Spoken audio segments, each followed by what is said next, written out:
Le matin s'éveillait lentement à Saint-Véran, ce petit village accroché aux Alpes françaises, comme une vieille carte postale oubliée dans un tiroir. Les flocons de neige tombaient avec cette paresse hivernale qui rendait chaque geste précieux, chaque souffle visible dans l'air glacé. Louis Delacour ajusta machinalement le relogio de Bolso dans sa poche, un geste devenu aussi naturel que respiré. À 31 ans, Louis possédait cette beauté fragile des hommes qui se cachent du monde. Ses cheveux blonds légèrement ébouriffés encadraient un visage marqué par une légère paralysie du côté gauche, cicatrice invisible d'un accident d'enfance qu'il préférait oublier. Ses yeux bleu pâle reflétèrent la couleur du ciel d'hiver, mais aussi une mélancolie profonde que seuls les solitaires connaissent vraiment. Enveloppé dans son pull de laine vert mousse, sa couleur préférée, celle qui lui rappelait l'espoir naissant du printemps, Louis marchait vers la forêt pour ramasser le bois quotidien. Était son rituel matinal, celui qui lui permettait d'éviter les regards curieux des villageois avant qu'ils ne partent travailler. Son parfum, le discret L'Occitane verveine, se mêlait à l'odeur fraîche de la neige, créant autour de lui une aura de tranquillité presque mystique. Dans sa poche, outre le relogio, il gardait toujours un petit carnet de cuir usé. Personne ne savait qu'il écrivait des poèmes, ces vers de Verlaine et Rimbaud qui l'inspiraient dans ses moments de solitude.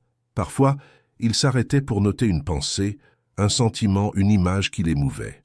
Aujourd'hui, il avait écrit « Le silence a ses propres mots, et moi, je les collectionne ». L'atelier de restauration de relogios antiques, hérité de son grand-père, était devenu son refuge. Là, entouré du tic-tac rassurant des mécanismes anciens, Louis trouvait une paix que le monde extérieur ne lui offrait pas. Chaque rouage avait sa place, chaque mouvement son rythme.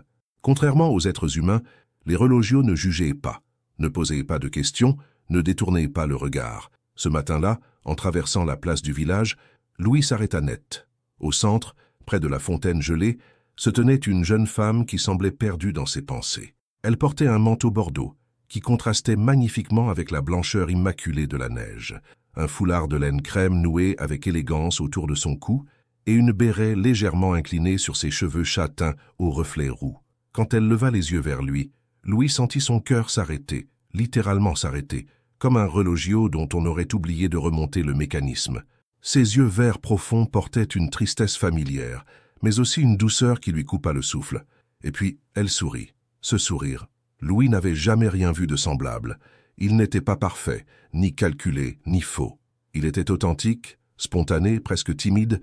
Il désarma en quelques secondes toutes les défenses que Louis avait construites au fil des années. Pour la première fois de sa vie, il eut envie de s'approcher d'une femme, de lui parler, de connaître l'histoire que cachaient ses yeux verts. « Excusez-moi », dit-elle d'une voix douce mais légèrement tremblante. « Pourriez-vous m'indiquer où se trouve la pension de Madame Dubois ?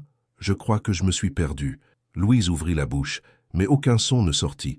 Il n'avait pas l'habitude de parler aux étrangers, encore moins aux femmes.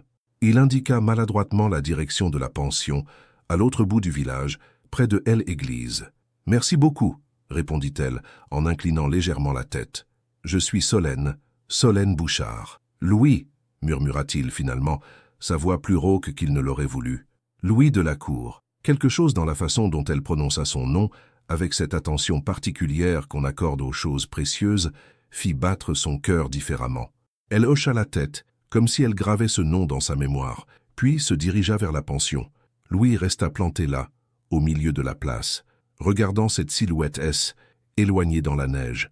Le parfum de Solène, quelque chose de floral et de subtil, flottait encore dans l'air glacé. Il ferma les yeux et inspira profondément, comme pour capturer ce moment et le garder à jamais. Pour la première fois depuis des années, Louis oublia de ramasser son bois. Il oublia l'heure, il oublia ses peurs, il oublia même d'ajuster son relogio de poche. Il ne pensait qu'à ce sourire, à ses yeux verts, à cette femme qui venait de chambouler sa vie ordonnée en quelques secondes. Quand il rentra finalement chez lui, les mains vides, sa grand-mère Madeleine l'attendait près de la cheminée. Petite mais forte, enveloppée dans son châle de laine habituel, elle leva les yeux de son ouvrage de broderie. « Alors, dit-elle simplement, tu l'as rencontré. » Louis la regarda, surpris. Comment sa grand-mère pouvait-elle savoir? « Elle est arrivée hier soir, » continua Madeleine sans quitter son ouvrage des yeux. « Solène Bouchard, journaliste de Paris. Elle a loué une chambre chez Madame Dubois pour quelques semaines. » Louis s'assit lourdement dans le fauteuil en face de sa grand-mère, encore sous le choc de cette rencontre inattendue. Elle a l'air d'avoir besoin de paix, ajouta Madeleine en piquant son aiguille dans le tissu. Comme toi. Cette nuit-là, Louis ne dormit pas. Il resta éveillé, fixant le plafond, repensant à ce sourire qui avait bouleversé sa vie tranquille. Pour la première fois, il osa imaginer qu'il pourrait peut-être, un jour, toucher la main d'une femme. Et cette pensée, terrifiante et merveilleuse à la fois, l'accompagna jusqu'aux premières lueurs de l'aube. Les 3 jours qui suivirent furent les plus longs de la vie de Louis. Il se surprenait à regarder par la fenêtre de son atelier, espérant apercevoir la silhouette de Solène dans les rues enneigées du village. Chaque fois qu'une femme passait devant sa vitrine, son cœur s'accélérait avant de retomber dans une déception familière. Ce jeudi matin, alors qu'il tentait de réparer un mouvement d'horlogerie du XVIIIe siècle, ses mains tremblaient légèrement. Les rouages délicats semblaient se moquer de sa nervosité inhabituelle. Louis posa ses outils et se dirigea vers la petite cuisine à l'arrière de l'atelier pour se préparer son thé de verbena quotidien, celui qui d'ordinaire l'apaisait. La clochette de l'entrée tinta doucement. Louis fronça les sourcils, il recevait rarement de la visite et jamais si tôt dans la matinée. Il s'essuya les mains sur son tablier de cuir et retourna dans l'atelier. Solène se tenait près de l'établi, observant avec fascination les dizaines de relogios anciens qui ornèrent les murs. Elle portait un pull en cachemire noir qui mettait en valeur la couleur automnale de ses cheveux et un pantalon de laine gris anthracite. Dans ses mains, elle tenait délicatement une montre de gousset dorée, visiblement ancienne. « Bonjour Louis », dit-elle en se tournant vers lui, ce même sourire timide éclairant son visage. « J'espère que je ne vous dérange pas. » Louis secoua la tête, incapable de prononcer un mot.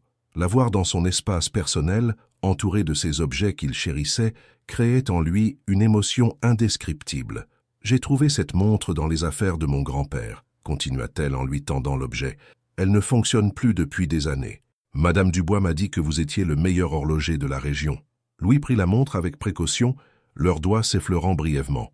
Ce contact, le premier avec une femme de toute sa vie, lui envoya une décharge électrique dans tout le corps. Il examina l'objet, reconnaissant immédiatement le travail d'un maître horloger parisien des années 1920. « Elle est magnifique », murmura-t-il, sa voix plus assurée quand il parlait de son métier. « Le mécanisme est complexe, mais pas irréparable.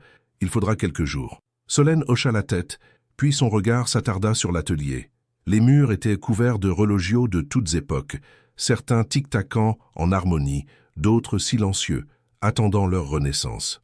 L'odeur de l'huile fine et du métal poli créait une atmosphère particulière, presque sacrée. « C'est fascinant », dit-elle doucement. « Tous ces objets qui ont traversé le temps, qui ont rythmé la vie de tant de personnes, ils ont chacun leur histoire. » Louis leva les yeux vers elle, surpris par la profondeur de son observation. La plupart des gens ne voyaient dans son travail qu'une réparation technique. Solène, elle, semblait comprendre la poésie cachée derrière chaque mouvement restauré. « Vous vous intéressez à l'horlogerie » demanda-t-il timidement. « Je m'intéresse aux histoires », répondit-elle en passant délicatement son doigt sur le cadran d'une pendule ancienne. « Et les objets anciens sont des livres ouverts, pour qui sait les lire. » Elle se tourna vers lui, et Louis remarqua une mélancolie profonde dans ses yeux verts. Il y avait quelque chose de brisé en elle, quelque chose qu'elle tentait de cacher derrière sa politesse et son sourire. « Vous êtes journaliste », dit-il, se souvenant des paroles de sa grand-mère. Le visage de Solène se ferma légèrement, comme si ce simple mot avait réveillé des souvenirs douloureux. Elle hocha la tête sans répondre immédiatement. « J était journaliste », corrigea-t-elle finalement. « Maintenant, je prends du temps pour moi, pour réfléchir. » Louis sentit qu'il ne devait pas insister. Il connaissait trop bien le poids des non-dits, des blessures qu'on préfère garder secrètes. Il se contenta de hocher la tête avec compréhension. « Saint-Véran est l'endroit idéal pour cela, » dit-il simplement. Le temps y passe différemment. Solène lui adressa un sourire reconnaissant, comme si elle appréciait qu'il ne pose pas de questions indiscrètes. Elle observa encore quelques instants l'atelier, puis se dirigea vers la sortie. « Merci pour la montre, » dit-elle en s'arrêtant près de la porte, « et merci de ne pas avoir demandé pourquoi J était là. » Après son départ, Louis resta immobile au milieu de son atelier, la montre de Solène dans les mains. Il la porta à son oreille et écouta le silence de son mécanisme arrêté. Comme elle, cette montre avait besoin de temps et de patience pour retrouver son rythme. Il s'installa à son établi et commença délicatement à démonter le mécanisme. Chaque pièce révélait l'histoire de cette montre, l'usure normale du temps, mais aussi des traces de négligence, comme si elle avait été abandonnée pendant des années. Louis reconnaissait ces signes. Lui aussi avait été abandonné. à sa façon.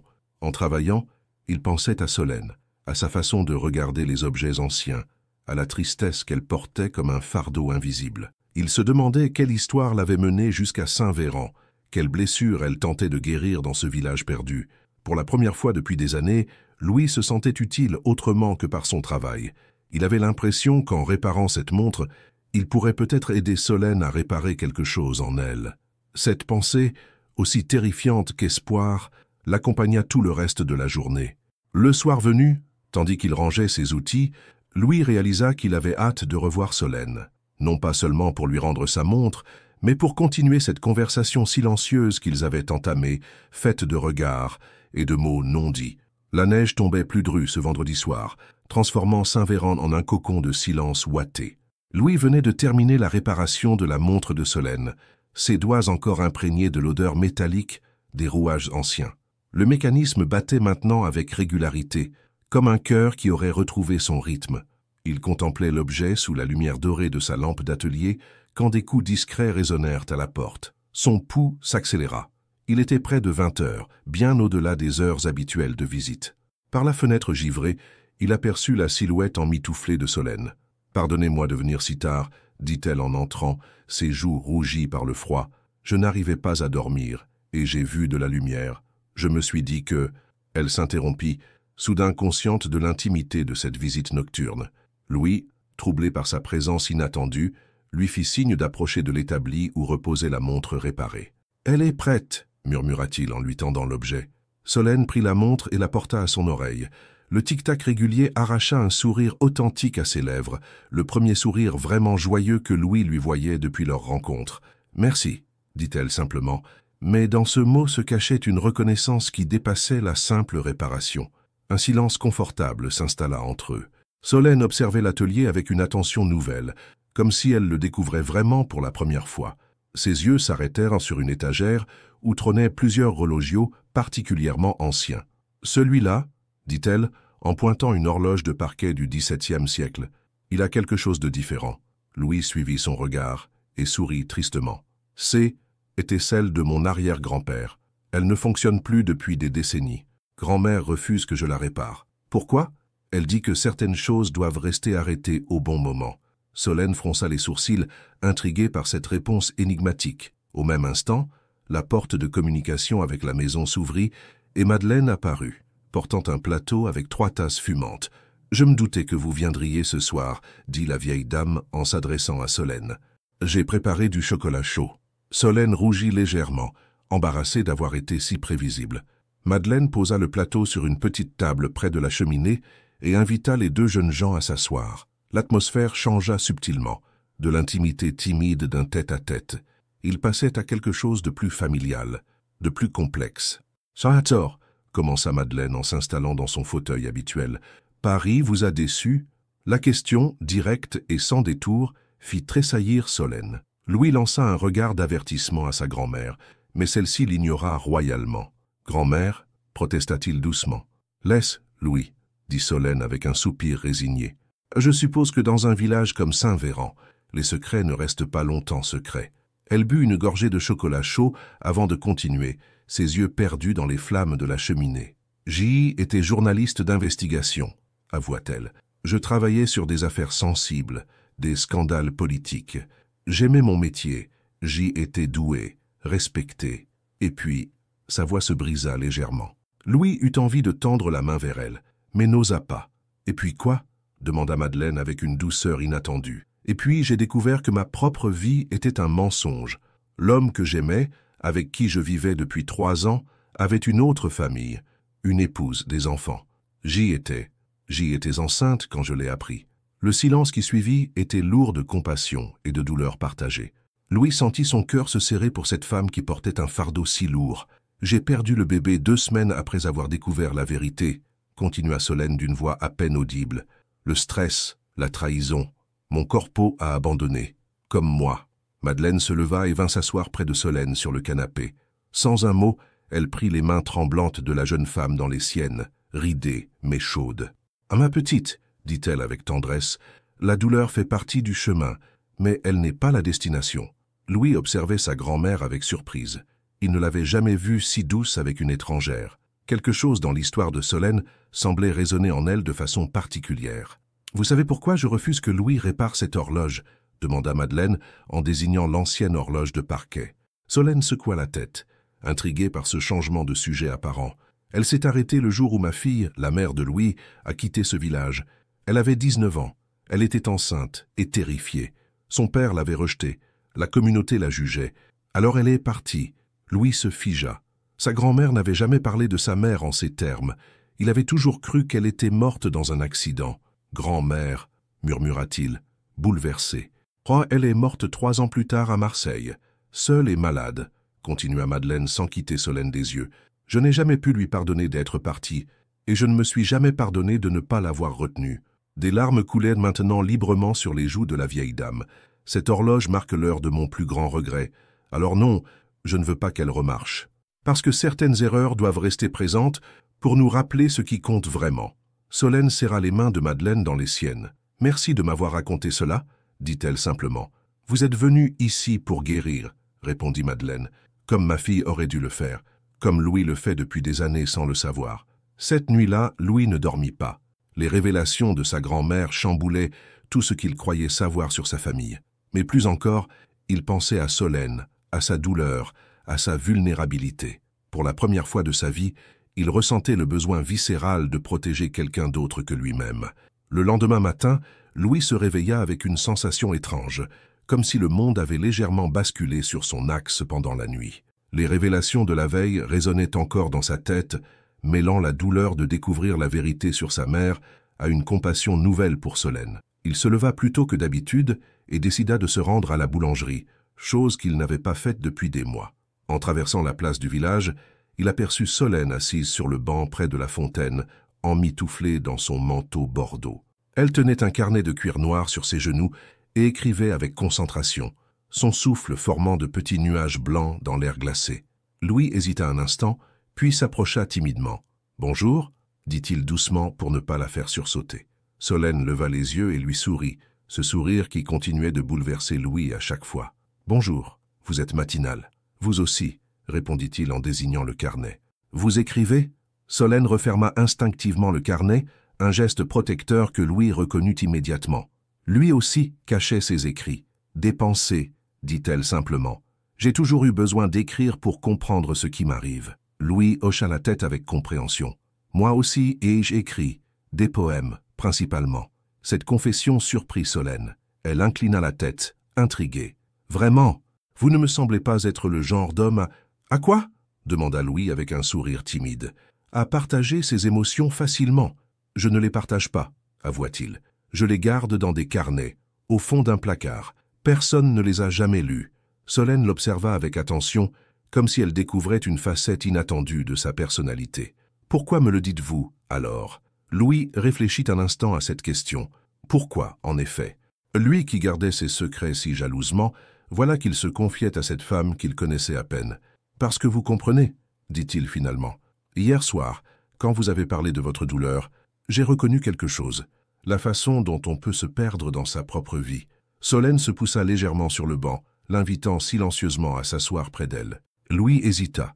Il n'avait jamais été si proche d'une femme, puis s'installa à une distance respectueuse. « Vous voulez savoir quelque chose de terrible ?»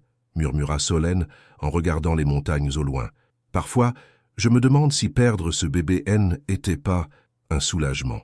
Comment peut-on penser une chose pareille ?» Cette confession brutale frappa Louis comme une gifle. Il tourna la tête vers elle et vit ses yeux remplis de larmes retenues. « Parce que, dit-il doucement, avoir un enfant avec quelqu'un qui vous mentait aurait été une prison. Votre corps a peut-être protégé votre cœur. » Solène le regarda avec surprise. Elle ne s'attendait pas à une telle perspicacité de la part de cet homme si réservé. « Comment pouvez-vous dire ça? Vous qui n'avez jamais... » Elle s'interrompit, réalisant la brutalité de ses mots. Louis baissa les yeux, blessé malgré lui. « Vous avez raison, dit-il. Je n'ai jamais aimé, jamais été trahi, jamais perdu quelqu'un de cette façon. Mais j'ai passé ma vie à observer les gens réparer leur cœur brisé. Les relogios et les humains, ce n'est pas si différent. Parfois, il faut tout démonter pour comprendre ce qui ne fonctionnait pas. » Solène tendit la main, et dans un geste spontané qui les surprit tous les deux, elle posa sa main gantée sur celle de Louis. « Ce contact, simple et innocent, électrisa Louis jusqu'au bout des ongles. « Pardon » murmura-t-elle. « Je n'aurais pas dû dire ça. »« Non » répondit Louis sans retirer sa main. « Vous aviez raison. Je n'ai jamais vécu ce que vous avez vécu. Mais j'aimerais comprendre. » Ils restèrent ainsi quelques minutes, main dans la main, regardant le village éveillé autour d'eux. Des volets s'ouvraient, des cheminées commençaient à fumer. La vie reprenait son cours normal. Mais pour Louis et Solène, ce moment avait quelque chose d'extraordinaire. « Vous voulez voir quelque chose ?» demanda soudain Louis, surpris par sa propre audace. Solène hocha la tête. Louis se leva et lui tendit la main pour l'aider à se relever. Ce geste, naturel et galant, fit battre le cœur de Solène différemment. Il la conduisit jusqu'à l'église du village, un petit édifice de pierre grise datant du XIIe siècle. Ils contournèrent le bâtiment et arrivèrent dans le petit cimetière qui donnait sur la vallée. Louis s'arrêta devant une tombe simple, sans fleurs. « Mes parents », dit-il simplement. Solène lut l'inscription « Henri et Céleste de la Cour ». La date de décès de Céleste indiquait qu'elle était morte à 22 ans. « Votre grand-mère m'a dit hier que votre mère était morte à Marseille », murmura Solène, confuse. « C'est ce qu'elle m'a toujours raconté. Mais cette tombe est vide. Ma mère est enterrée là-bas, dans un cimetière où personne ne va jamais la voir. » Louis s'agenouilla et déposa sa main sur la pierre froide. « Je viens ici depuis des années, pensant lui parler. Mais je parlais à un mensonge. » Solène s'agenouilla près de lui, touchée par la détresse qu'elle percevait dans sa voix. « Peut-être que l'amour qu'on porte aux morts n'a pas besoin d'un lieu précis, dit-elle. Peut-être qu'elle vous entend quand même. » Louis leva les yeux vers elle, et pour la première fois depuis qu'ils se connaissaient, Solène vit des larmes couler sur ses joues. Sans réfléchir, elle tendit la main et essuya délicatement une larme du bout de son doigt ganté. Ce geste, intime et tendre, brisa quelque chose en Louis. Pour la première fois de sa vie, il ne se cacha pas. Il laissa Solène voir sa vulnérabilité, sa douleur, sa vérité.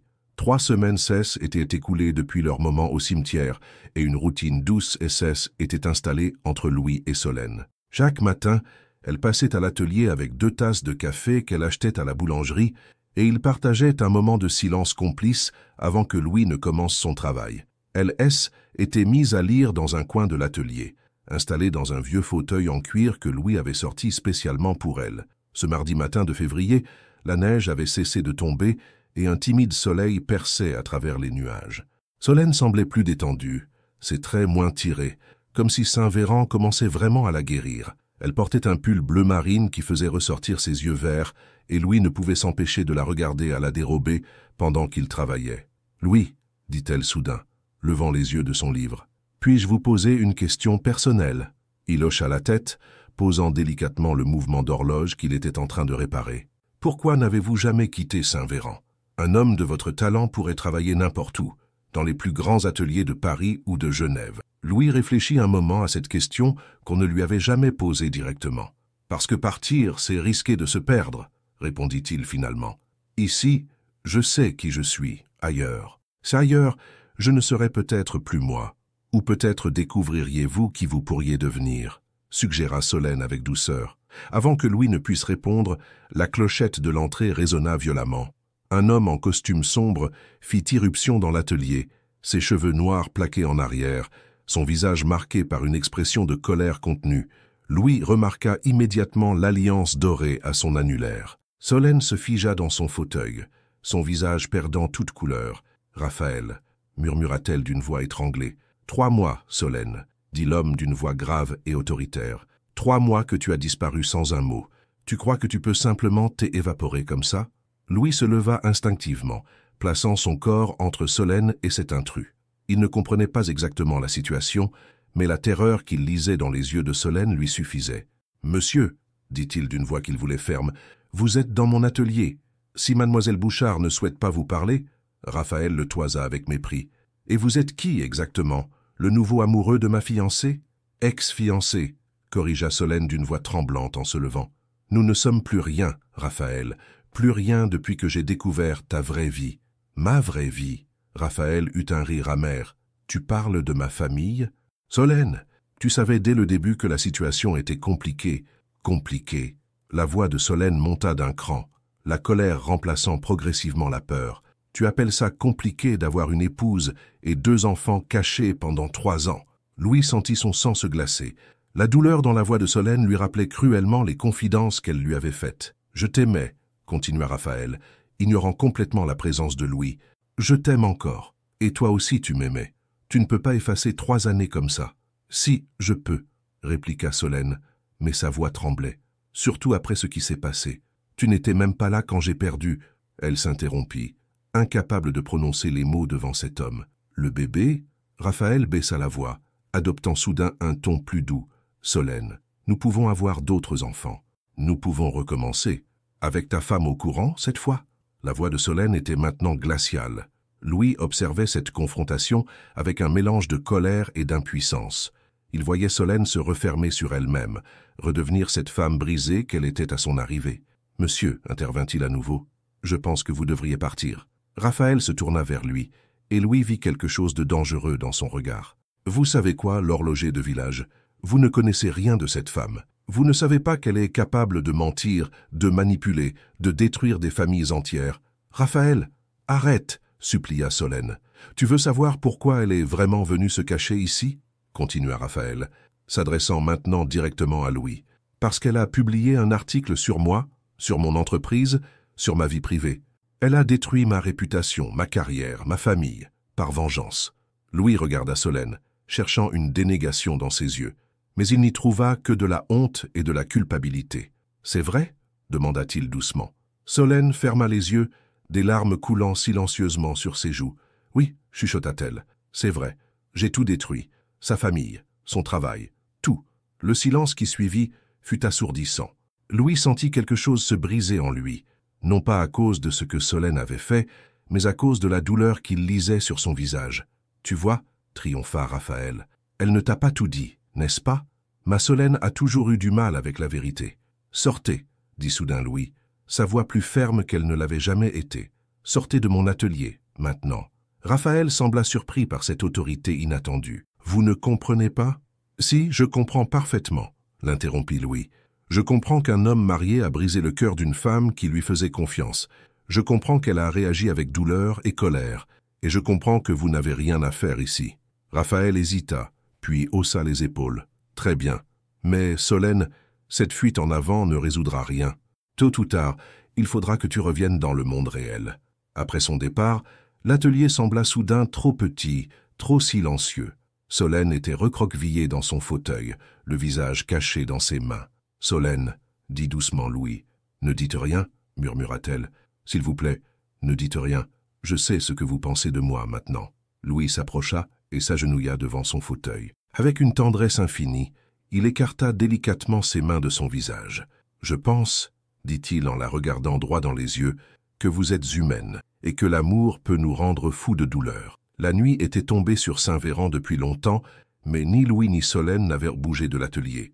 Après le départ de Raphaël, ils étaient restés dans un silence lourd, chacun perdu dans ses pensées. Solène avait fini par se lever pour regarder par la fenêtre, observant les flocons qui recommençaient à tomber. « Vous voulez que je parte ?» demanda-t-elle sans se retourner, sa voix à peine audible. Louis leva les yeux de elle établis où il faisait semblant de travailler depuis 1 heure. « Pourquoi partiriez-vous ?»« Parce que maintenant vous savez qui je suis vraiment. » Elle se tourna vers lui, ses yeux rougis par les larmes retenues. Une femme capable de détruire une famille par vengeance. Louis posa ses outils et s'approcha lentement. « Racontez-moi, tout !» Solène secoua la tête. « Vous ne voulez pas entendre ça ?»« Si. » Il s'arrêta à quelques pas d'elle. « J'ai besoin de comprendre. » Solène ferma les yeux et prit une profonde inspiration. « Quand j'ai découvert sa double vie, j'y étais enceinte de 3 mois. Je pensais qu'on allait se marier, avoir des enfants. J'avais tout imaginé. » Sa voix se brisa. « La nuit où j'ai perdu le bébé, j'y étais seule aux urgences. Lui était avec sa vraie famille pour l'anniversaire de sa fille. » Louis sentit sa poitrine se serrer. Il imaginait cette femme seule dans un hôpital froid, perdant l'enfant qu'elle désirait. 3 semaines plus tard, j'ai écrit l'article. J'avais accès à tous ses dossiers, ses conversations privées. Je connaissais ses affaires louches, ses mensonges fiscaux. Elle eut un rire amer. J'ai tout déballé. Professionnellement, C était du journalisme irréprochable. Personnellement, C était de la pure vengeance. Et sa famille? Sa femme l'a quitté en emmenant les enfants. Son entreprise a fait faillite. Il a tout perdu. Solène s'assit lourdement dans le fauteuil. J'ai détruit la vie de 2 enfants innocents pour punir leur père. Louis s'agenouilla devant elle, comme il l'avait fait plus tôt. « Vous regrettez ?» Chaque jour. Des larmes coulaient maintenant librement. « Je ne suis pas la femme bien que vous pensiez que je suis. » Louis tendit les mains et prit doucement le visage de Solène entre ses paumes. « Vous êtes une femme qui a souffert et qui a mal réagi. Ça ne fait pas de vous un monstre. Comment pouvez-vous dire ça? Parce que je vous vois vraiment. » Sa voix était d'une douceur infinie. « Je vois votre douleur, votre culpabilité, votre désir de réparer. Je vois aussi votre bonté quand vous écoutez grand-mère, votre passion quand vous regardez mes relogios, votre gentillesse avec Madame Dubois. » Solène posa ses mains sur celles de Louis, ce contact simple mais puissant les électrisant tous les deux. « Vous ne me connaissez pas assez, murmura-t-elle. Alors laissez-moi apprendre. » Louis caressa délicatement sa joue du pouce. « Laissez-moi vous connaître vraiment. » Pour la première fois depuis l'intrusion de Raphaël, Solène sourit. Un sourire fragile mais authentique. « Vous n'avez jamais eu peur de moi ?» demanda-t-elle. « Si, terrifié. » Louis sourit à son tour. « Mais pas pour les raisons que vous croyez. J'ai peur de ce que vous réveillez en moi. » Ils restèrent ainsi, front contre front, respirant le même air dans l'intimité dorée de l'atelier. Dehors, le vent faisait gémir les volets, mais à l'intérieur régnait une paix nouvelle. « Louis, » murmura Solène, « puis-je vous avouer quelque chose de terrible ?» Il hocha la tête, ne rompant pas leur contact. « Ah, depuis que je suis ici, pour la première fois depuis des mois, je n'ai plus envie de mourir. » Cette confession brutale fit trembler Louis. Il serra plus fort le visage de Solène entre ses mains. « Moi non plus, avoua-t-il. Depuis que vous êtes là, j'ai envie de vivre vraiment. » Ils s'embrassèrent alors, doucement, timidement. Le premier baiser de Louis, le premier baiser sincère de Solène depuis longtemps. Il goûtait aux larmes et à l'espoir mélangés, à la vulnérabilité partagée et à la promesse d'un nouveau départ. Quand ils se séparèrent, Louis posa son front contre celui de Solène. « Nous sommes deux cœurs abîmés, » murmura-t-il. « Peut-être qu'ensemble, nous pouvons nous réparer, » répondit-elle en souriant à travers ses larmes. Cette nuit-là, Solène resta. Elle s'endormit dans les bras de Louis sur le vieux canapé de l'atelier, bercée par le tic-tac des relogios et la respiration régulière de cet homme qui l'acceptait telle qu'elle était. Pour la première fois depuis des mois, elle dormit sans cauchemar. Solène s'éveilla au son du tic-tac familier des relogios, mais cette fois, elle n'était pas seule. Le bras de Louis l'entourait délicatement, et elle sentait sa respiration régulière contre ses cheveux. Pour la première fois depuis des mois, elle se réveillait sans cette angoisse sourde qui lui nouait habituellement l'estomac. Louis dormait encore, son visage détendu dans le sommeil. Solène observa ses traits avec tendresse, notant la façon dont la paralysie de son visage s'estompait dans le repos, révélant la beauté qu'il cachait au monde. Elle résista à l'envie de caresser sa joue, ne voulant pas rompre ce moment de paix parfaite. Des coups discrets à la porte les firent sursauter. Madeleine entra sans attendre de réponse, portant un plateau avec 2 bols fumants et des tartines beurrées. Son regard bienveillant embrassa la scène sans la moindre surprise. « Je me doutais que vous aviez passé la nuit ici », dit-elle simplement en posant le plateau sur l'établi. « Le village entier a vu partir ce Parisien hier, et on a entendu les éclats de voix. » Louis se redressa, gêné d'être surpris dans cette position intime, mais Solène resta blottie contre lui, puisant de la force dans sa présence. « Grand-mère, vous n'avez pas à vous justifier, » l'interrompit Madeleine. « À votre âge, il était temps que vous découvriez ce que c'est d'aimer quelqu'un. » Solène rougit, touchée par la simplicité avec laquelle la vieille dame acceptait leur relation naissante. « Madame de la Cour, » dit-elle timidement, « hier, cet homme, il a dit des choses sur moi qui sont vraies. Je ne voudrais pas que vous pensiez... » « Ma petite, » l'interrompit Madeleine en s'asseyant près d'eux, « j'ai 72 ans. J'en ai vu des erreurs humaines. Ce qui compte, c'est ce qu'on fait après. » Ils déjeunèrent en silence, savourant cette intimité nouvelle à 3. Solène observait Louis manger ses tartines avec cette délicatesse qu'il mettait dans tous ses gestes, et elle réalisait qu'elle était en train de tomber amoureuse, vraiment amoureuse, pour la première fois de sa vie. « Louis, » dit-elle soudain, « j'aimerais vous montrer quelque chose. » Elle sortit de son sac le carnet de cuir noir qu'elle portait toujours avec elle et l'ouvrit à une page particulière. « J'ai écrit ça hier matin, avant que tout arrive. » Louis prit le carnet et lut silencieusement. Il y a dans ses gestes une poésie que je n'avais jamais vue chez personne. Quand ses mains réparent le temps brisé, j'ai l'impression qu'il pourrait aussi réparer les cœurs. Le mien, peut-être, si j'en suis digne. Le regard de Louis s'embua. Jamais personne n'avait écrit sur lui avec autant de douceur. « Vous écrivez Boutifouli, » murmura-t-il. « Vous aussi. Puis-je lire vos poèmes ?» Louis hésita. Partager ses écrits lui semblait plus intime encore que le baiser qu'ils avaient échangé. Mais quelque chose dans les yeux verts de Solène l'encouragea. Il se leva et se dirigea vers l'armoire où il cachait ses carnets. Il en sortit un, petit et usé, et l'ouvrit à une page cornée. Celui-ci, je l'ai écrit le jour où vous êtes arrivé. Solène lut à voix haute, émue. Elle est arrivée comme la neige arrive, sans bruit, sans promesse, mais soudain, tout est différent. Le monde porte son sourire et moi, pour la première fois, j'ose imaginer le printemps. Madeleine essuya discrètement une larme. Ces deux-là étaient faits l'un pour l'autre, elle en était certaine. « Il faut que je vous dise quelque chose », déclara Solène en refermant le carnet. « J'ai pris une décision cette nuit. Je vais retourner à Paris. » Le cœur de Louis se serra. « Pour le retrouver ? Non. » Solène secoua la tête avec détermination. « Pour réparer. Je vais démissionner du journal, vendre mon appartement et donner l'argent à sa femme. Pour les enfants. Ça ne réparera pas tout, mais c'est un début. » Louis la regarda avec admiration. Cette femme qu'il aimait trouvait le courage de faire face à ses erreurs. « Et après » demanda-t-il, la gorge serrée. « Après » Solène prit ses mains dans les siennes. « J'aimerais revenir ici. Si vous voulez de moi, je pourrais écrire, peut-être travailler pour le journal local de la vallée, construire quelque chose de nouveau. Avec moi » Le cœur de Louis battait si fort qu'il était sûr que tout le village pouvait l'entendre. « Avec vous » confirma-t-elle en souriant. « Si vous acceptez d'aimer une femme imparfaite qui a encore beaucoup à apprendre. » Louis porta les mains de Solène à ses lèvres et les embrassa délicatement. « J'accepte, » murmura-t-il, « si vous acceptez d'aimer un homme qui n'a jamais vécu avant de vous rencontrer. » Madeleine se leva discrètement et sortit de l'atelier, laissant les deux amoureux à leur projet d'avenir. Dehors, elle sourit en regardant les montagnes. Le printemps N était plus très loin, elle le sentait dans l'air. Le train pour Paris partait à 14h30. Louis accompagna Solène à la petite gare de Briançon, sa main serrant la sienne comme s'il pouvait l'empêcher de partir par la seule force de son amour. Le ciel était d'un bleu cristallin, presque ironique face à la tristesse de cette séparation temporaire. « Combien de temps ?» demanda Louis pour la 10e fois depuis le matin. « Je ne sais pas », répondit Solène honnêtement. « Le temps qu'il faudra pour que je puisse me regarder dans un miroir sans avoir honte. »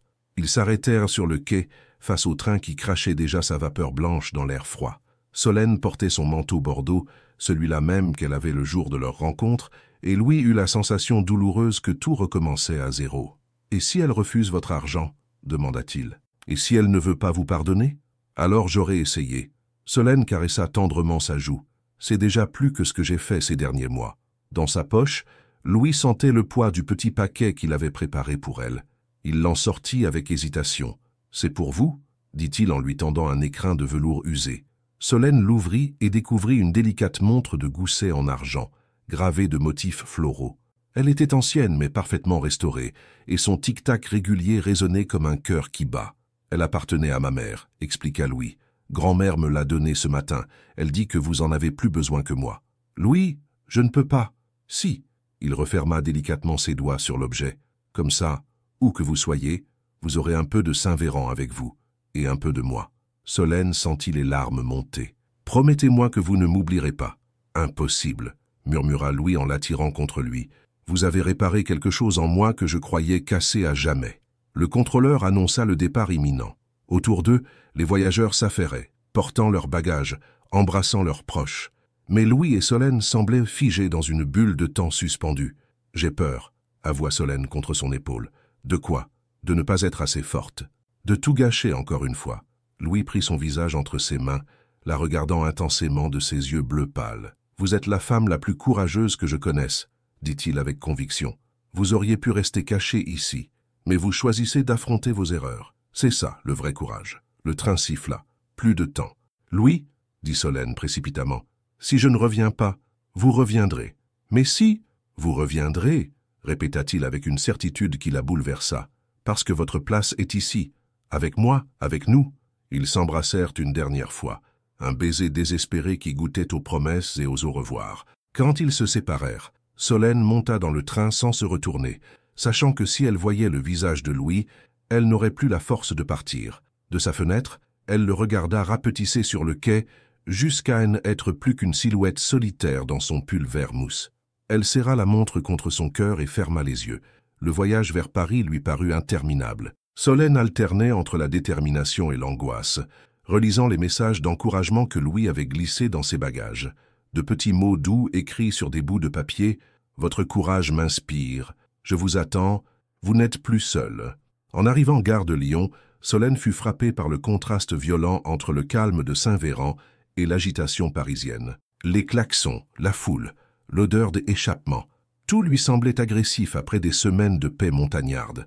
Elle prit un taxi jusqu'à son ancien appartement du Marais. L'endroit était resté tel qu'elle l'avait laissé en fuyant, mais il lui paraissait maintenant étranger, comme appartenant à une autre version d'elle-même. Le lendemain matin, après une nuit blanche, Solène se rendit au siège de son ancien journal. Ses collègues la regardèrent avec surprise et curiosité, certains avec compassion, d'autres avec un mélange de gêne et de reproche. Solène, sa rédactrice en chef, Isabelle Moreau, semblait véritablement choquée de la voir. « Où étais-tu passé? On a essayé de te joindre pendant des semaines. Je sais, il fallait que je prenne du recul. » Solène respira profondément. « Isabelle, je viens donner ma démission. » Le silence qui suivit fut pesant. Isabelle ferma la porte de son bureau et invita Solène à s'asseoir. À cause de l'affaire Dumont, Solène hocha la tête. Raphaël Dumont. Même entendre son nom lui faisait mal. Solène, cet article était brillant. Tu as fait ton travail de journaliste. J'ai détruit une famille par vengeance personnelle, corrigit Solène. Ce N était pas du journalisme. C était de la cruauté. Elle posa sa lettre de démission sur le bureau d'Isabelle et se leva. J'ai une dernière chose à faire, dit-elle. Et après, j'espère pouvoir recommencer à vivre. L'adresse que Solène avait trouvée dans l'annuaire la menait à une petite maison de banlieue à Vincennes. Devant le portail blanc, elle hésita longuement, serrant dans sa main la montre de Louis comme un talisman. 3 semaines s'il était écoulées depuis son arrivée à Paris. 3 semaines à rassembler son courage et à vendre ses biens. Elle sonna finalement. Une femme d'une 40aine d'années vint ouvrir, les traits tirés par la fatigue. Solène reconnut immédiatement Claire Dumont, d'après les photos qu'elle avait vues dans les dossiers de Raphaël. Elle était plus mince qu'avant, ses cheveux châtains, moins soignés, comme si la vie l'avait usée. « Madame Dumont ?» dit Solène d'une voix tremblante. « Je suis Solène Bouchard, la journaliste qui... » Le visage de Claire se durcit instantanément. « Vous avez du culot de venir ici. Je sais que vous n'avez aucune raison de m'écouter, mais j'aimerais vous parler, s'il vous plaît. » Claire hésita, puis ouvrit plus grand la porte. « Entrez, mais pas longtemps. Les enfants vont rentrer de l'école. » Le salon était modeste mais chaleureux, avec des dessins d'enfants accrochés au mur et des jouets éparpillés çà et là. Solène remarqua plusieurs cartons entassés dans un coin, comme si la famille s'apprêtait à déménager. « Vous voulez quoi exactement ?» demanda Claire, en croisant les bras sur la défensive. Solène sortit de son sac une enveloppe épaisse. « L'argent de la vente de mon appartement. Tout, pour vous et vos enfants. » Claire regarda l'enveloppe sans la prendre. « Vous croyez que l'argent va réparer ce que vous avez fait ?»« Non, » répondit honnêtement Solène. « Rien ne peut réparer ça. Mais vos enfants ont le droit d'avoir un avenir, même si leur père et moi avons tout gâché. Leur père, » Claire eut un rire amer. Leur père les a abandonnés quand les choses ont mal tourné. Il est parti en Espagne, il ne donne plus de nouvelles. Cette révélation frappa Solène comme une gifle. Raphaël était venu la chercher à Saint-Véran, mais il avait abandonné ses propres enfants. « Je ne savais pas, » murmura-t-elle. « Vous ne saviez pas beaucoup de choses, visiblement. » Claire s'assit lourdement sur le canapé. « Vous pensiez détruire quoi, exactement, en publiant cet article ?» Solène prit place en face d'elle, cherchant ses mots. « Je pensais qu'il méritait de souffrir comme moi j'avais souffert. J'y étais enceinte quand j'ai découvert votre existence. J'ai perdu le bébé à cause du choc. » Le visage de Claire s'adoucit légèrement. « Je suis désolée pour votre perte. Merci, mais ça n'excuse rien. » Solène respira profondément. « J'ai agi par vengeance, sans penser aux conséquences pour vous et vos enfants. J'ai détruit votre famille pour punir un homme qui nous mentait à toutes les deux. » Un silence pesant s'installa. Claire observait cette femme qui avait bouleversé sa vie, cherchant la haine qu'elle avait nourrie pendant des mois, mais ne trouvant qu'une tristesse partagée. « Vous savez ce qui est le plus terrible ?» dit Claire finalement. « C'est que j'aurais dû vous remercier. Cet article m'a ouvert les yeux sur qui était vraiment mon mari. Mais mes enfants, ils ont perdu leur père et leur maison à cause de ça. Je sais, c'est pour ça que je suis là. » Solène posa l'enveloppe sur la table basse. « Ce n'est pas assez, ça ne le sera jamais, mais c'est tout ce que j'ai. » Claire prit l'enveloppe et l'ouvrit. Ses yeux écarquillèrent en voyant le montant. « C'est énorme. De quoi prendre un nouveau départ, vous et vos enfants. » Claire leva les yeux vers Solène, et pour la première fois, Son regard ne contenait plus de colère. « Pourquoi ?» demanda-t-elle simplement. « Parce que j'ai rencontré quelqu'un qui m'a appris ce que signifie vraiment aimer. Il m'a montré qu'on peut être meilleur que ses erreurs. » Solène toucha la montre dans sa poche. « Et parce que vos enfants méritent un avenir, même si nous, les adultes, avons échoué. » Claire resta silencieuse un long moment, puis hocha lentement la tête. « Je ne peux pas dire que je vous pardonne, dit-elle finalement. Pas encore, mais merci pour les enfants. » En sortant de chez Claire, Solène sentit un poids énorme quitter ses épaules. Elle n'avait pas obtenu le pardon, et peut-être ne l'obtiendrait-elle jamais. Mais elle avait fait ce qu'elle devait faire. Elle prit son téléphone et composa le numéro de Louis. Il décrocha à la première sonnerie. « Solène, c'est fait, » dit-elle simplement. « Je peux rentrer à la maison. » Au bout du fil, elle entendit le soupir de soulagement de Louis, et elle sut qu'elle avait pris la bonne décision. Il était temps de construire quelque chose de nouveau, quelque chose de beau, sur les ruines de son ancienne vie. Le train entra en gare de Briançon par un matin d'avril, où les premiers bourgeons pointaient sur les branches.